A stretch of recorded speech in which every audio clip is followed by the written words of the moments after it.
எடுப்பார், அரசியல் இவரை பின்னி எடுக்கும். ஆனாலும் அசர மாட்டார். வில்லன் மாதிரி இருந்தாலும் ஆர்.கே. செல்வமணிக்கு இவர் அதிசய குழந்தை. காலங்கள் கடந்தாலும் ஆர்.கே. செல்வமணியை எப்போதும் அண்ணன் என்றே அழைப்பார். அந்த அண்ணனிடம் தான் பெற்ற அனுபவங்களை எடுத்துரைக்க அன்புடன் அழைக்கிறோம்.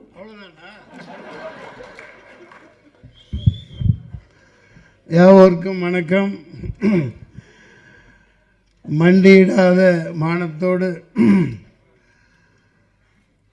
வாஞ்சையான உள்ளத்தோடு, வீறு கொண்ட வேங்கையாக, சீரும் சிறுத்தையாக, அடங்க மறுக்கும் அடலேறுவாக, அன்பின் உருவமாக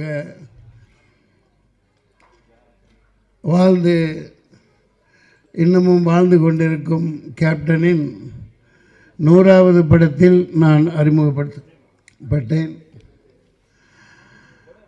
இதுகாரும் காலங்கடந்து